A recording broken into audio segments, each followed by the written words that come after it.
Hello, good morning, and welcome to the Social Today Show.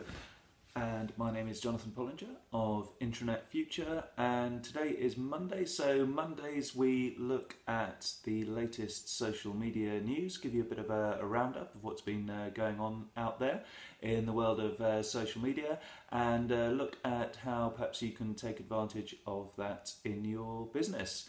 Good morning, Sue. Good morning, Sarah. Hope everybody had a great weekend. A few people joining in this morning. So let's kick off with Facebook. So Mark Zuckerberg last night made a surprise appearance at the Next Galaxy event. This was Samsung's launch of the S7 and S7 Edge. And what was he talking about? So he was no sound. Okay, let me just check. Everything does seem to be plugged in. Let me just unplug and plug it up. Nice there. Just replug. Oh, and not. So hopefully you're back online now, Sue, with the sound. So yeah, Mark Zuckerberg appeared at the Next Galaxy event, launch of Galaxy S7, talking about virtual reality. Basically, there is some technology sharing going on. Hi there, Misbehave. And on the virtual reality front, so Samsung coming up with the hardware, Facebook coming up with the software, combining to come out with some virtual reality products out there. So basically, Facebook acquired Oculus Rift last year. This is a headset that will be launching very soon. You can buy it on pre-order right now. And Mark Zuckerberg, as he stated last night in his speech, has long imagined a sort of virtual reality world where you can experience all sorts of stuff in a virtual immersive way. And if you read my social media predictions for 2016, you would have seen that I think VR, as it's known, is going to be quite a big thing this year. And so last night's event just kind of like enhanced that, and in particular the fact that Samsung are giving away, I think just with pre-orders, at least for now, obviously we're in the pre-order stage for the S7, so we're not sure what will happen after that, but they are giving away the Samsung Gear, which is a virtual reality headset. So clearly all those people that are going to buy the shiny new phone, myself included, will get this free Samsung Gear, which will be very interesting, and that should give VR a massive boost. So, Eva, who am I? Well, I am Jonathan Pollinger of Intranet Future. I do this social today show every day. It's all about social media. Today we're talking about social media news, basically going over what's happening in the world of social media, and kicking off with Facebook and Mark Zuckerberg's appearance at the Next Galaxy event yesterday evening. Other news from Facebook feature news, instant articles. Now that's the piece on, if you look at, say, iPad's the best way to demonstrate this. On the right hand side below trending, you'll see some articles being pulled in from websites like the BBC, the Guardian, Sky News, and this basically allows you to read news articles on Facebook without leaving Facebook. So they load very quickly, great for Facebook because it keeps people on Facebook. And big announcement is that instant articles are being rolled out to everybody. So if you are a blogger, then you can apply or show your interest in instant articles. What's your thoughts of UK breaking up with the EU? Well, it's hard to sort of imagine the sort of direct tie-in with social media there. But for what it's worth, I'm in favour of staying in the EU. Okay, so basically, this is great that if you blog or write news articles, you can be published directly onto Facebook. And to show your interest, you can go to instantarticles.fb.com instantarticles.fb.com. So that's instantarticles.fb.com.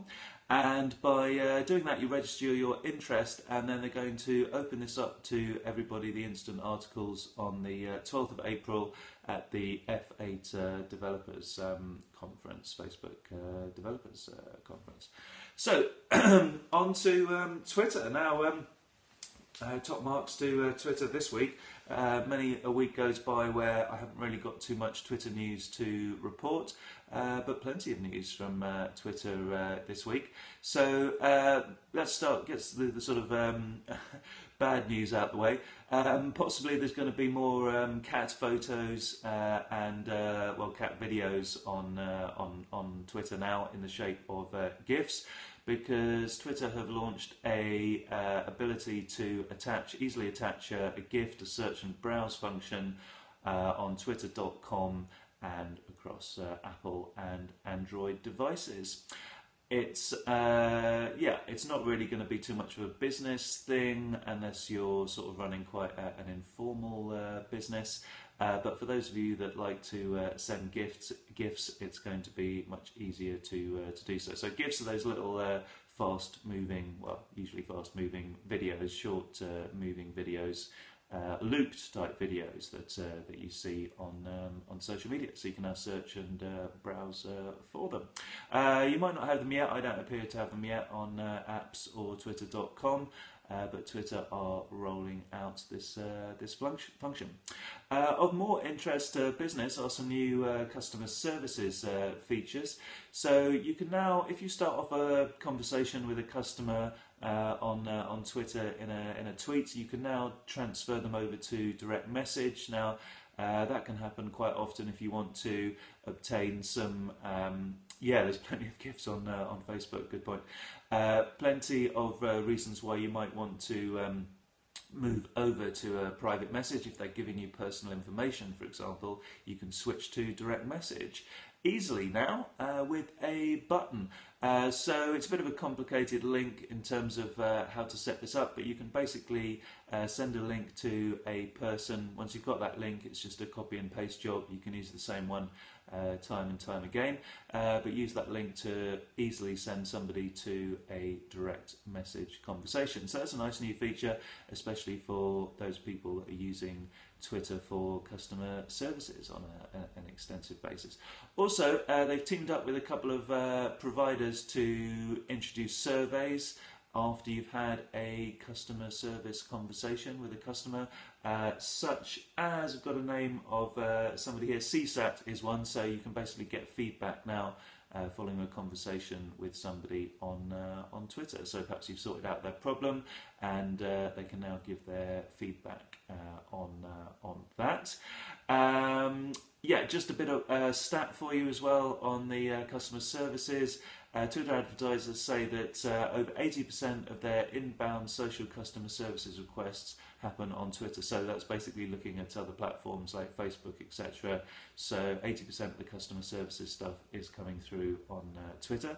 And one of the partners on the announcement of this development, customer services development on Twitter, basically said that they and other companies are now receiving more customer services requests on Twitter than any other channel. Obviously email up to now for them has been the primary channel, but some shift there to customer services on Twitter. So Twitter really is a great customer services channel. So if you do need advice on using Twitter for customer services, please do get in touch. Finally, another nice little feature, another one from Twitter, whereby you can now, just in the same way that you can capture a video in a tweet and share that, you can now do exactly the same with a direct message. So share a video up to 30 seconds, shoot it with your smartphone, and send it as a direct message. So nice handy feature there. A withdrawal of a feature, so boo to LinkedIn. That's an interesting one. I'll come to that. What do I think about Apple not following the FBI's orders? LinkedIn, no more saved contacts on LinkedIn. So LinkedIn have got a habit of withdrawing features. And I really like the save contacts feature. You could basically save information from people outside of your network onto Twitter, so use it as a bit of a contact database CRM type system, and they've removed it. You know, they've got a habit of removing really useful things from LinkedIn, like hashtags, like events, like polls, all of these really useful functions that have been on LinkedIn over the years that are now no longer there, and we can now add saved contacts to the list. Yeah, bad news really. What else can we say? Otherwise, it's a shame that it's disappearing. Nothing to replace it, just a removal of a feature there by LinkedIn. Talking of LinkedIn, I'm running a LinkedIn workshop in Cheltenham tomorrow. It is full. We are sold out, but we are running another one on the 29th of March in Cheltenham. So that's Louise, Jenna and I. So if you're interested in LinkedIn and you're local to Cheltenham, do check out that workshop, 29th of March. If you just Google it or tweet me, I can send you more details. Tweet me at intranetfuture. Periscope, a few improvements. They've improved stability for more recent iOS devices, and made a few changes in terms of you can see when people are getting up and stuff on the world map. And there was something else on Periscope as well. Did I make a note of that? Oh yes, you can add your local time to the broadcast. Apparently, I need to go into the settings and figure out how to do that, because I think that would be quite useful. So I'll be doing that in a second. So hopefully we'll have that on tomorrow's show. So that's all the news. I have got a number of the day coming up, but I'll just answer that question about Apple. Well, yeah, I'm totally in favour of Apple not agreeing to the FBI's request there, because basically if they have access, then other people will get access, and iPhones all across the world will be completely insecure. The FBI are saying that they would just use this as a one-off, once-only event for this particular phone, but obviously that's clearly nonsense. If they did it once, then they're going to want to do it again, and of course they're going to keep the technology that they cracked the phone with in the first place, and almost certainly crack other phones afterwards. So, yeah, no, in terms of worldwide corporate and personal security, I think the Apple are right in refusing the SBI credit. Branding or transmission would be going on Periscope. Branding, yeah, that could be an interesting idea. Yeah, I've seen a couple of people do that actually. I should start wearing a t-shirt or something, so shouldn't I? I'll have a massive great sign behind me or something like that. So yeah, thanks for the suggestion. And the theme music one, I think that was you as well, wasn't it? So before long, this could be all sorts of theatrical stuff going on in this broadcast. Could not Apple unlock the phone themselves and give it back? Yeah, that's an interesting idea. Yeah, if they could do that without giving away the technology, I guess that could be a way around it. That's a nice idea actually. So yeah, perhaps you're onto something there. So thank you for the comment and the question. So, just to finish off with a number of the day, now this might surprise you, just appropriate in the context of the launch of the new Samsung Galaxy S7 and S7 Edge last night. Did you know that number of new iPhones, I'll actually start off with the Android figure because that's really my number. The number of new percentage of Android phones shipped in 2015, new phones shipped, was 81.2% of the smartphone market. So you might have been thinking that it's 50% Android, 50% iPhone. You'd be wrong.